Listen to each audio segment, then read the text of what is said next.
Hello అండి.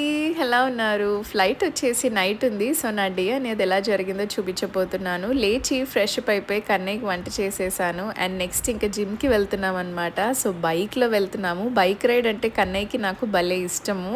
And అలా gym అయిపోయాక చిన్న పని ఉంటే చూసుకుని ఇంకా టీ తాగడానికి వెళ్ళాము. అండ్ కన్నయ్య నా వీడియో చూసి ఏమంటున్నాడో వినండి.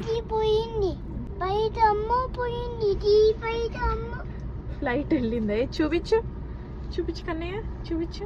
ఫ్లైట్ చూపించు. ఫ్లైట్ వెళ్ళిందా?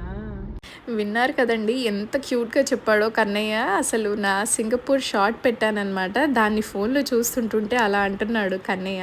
అండ్ ఇంకా ఇంటికి రాగానే కాసేపు రెస్ట్ తీసుకుని వంట చేసేసుకున్నాను. బెండకాయ మసాలా అండ్ టమాటా పప్పు అనమాట. టైం చూస్తున్నారా 5 అవుతుంది. అప్పుడు తింటున్నాను నేను మీల్. సో రోజంతాలో ఒకే మీల్. సో ఇలా ప్రశాంతంగా హాయిగా అయితే తినేస్తాను కడుపు నిండా. అండ్ ఇంకా రెడీ అయిపోయాను. 7:30 అవుతుంది. అండ్ కన్నయ్య మా నాన్న కింద వెయిట్ చేస్తూ ఉన్నారు నా కోసం క్యాబ్ ఎక్కడానికి. నాకంటే ముందే వెళ్ళిపోతాడు కన్నయ్య అనమాట. క్యాబ్ దగ్గర నుంచి ఉంటాడు. అండ్ డ్యూటీ ఎక్కడికి అంటే జస్ట్ ఇలా కోయంబత్తూర్ బ్యాక్ అండి. హైదరాబాద్ నుంచి కోయంబత్తూర్కి వెళ్ళి తిరిగి రావడమే. పెద్ద ఫ్లైట్ కూడా కాదు. అండ్ ఈ మంత్లో అయితే నేను అసలు నైట్ ఫ్లైట్ ఫస్ట్ టైం చేస్తున్నాను అనుకుంటా. ఆల్మోస్ట్ మార్నింగే అనమాట. అండ్ ఈరోజు టాపిక్ వచ్చేసి మరి ఎయిర్ హోస్టెస్కి వాచ్ కంపల్సరీయా అంటే ఆన్సర్ మీరేమనుకుంటున్నారు? జస్ట్ గెస్ చేయండి. ఎస్ అయినా నో అయినా కింద కమెంట్ చేయండి. అది ఒకవేళ తప్పైనా ఏం కాదు, జస్ట్ గెస్ చేయండి. నేను వీడియో ఎండ్లో అయితే చెప్తాను. గెస్ చేయడం మాత్రం మర్చిపోకండి. ఎస్ నో జస్ట్ అలా కమెంట్ పెట్టేసేయండి కింద. అండ్ డ్యూటీ చెప్పాను కదా కోయంబత్తూర్ బ్యాక్ అని, చిన్న ఫ్లైటే అనమాట. మరి ఆన్సర్ వచ్చేసి మాకు వాచ్ కంపల్సరీ అండి. ఎస్ మ్యాండేటరీ అనమాట.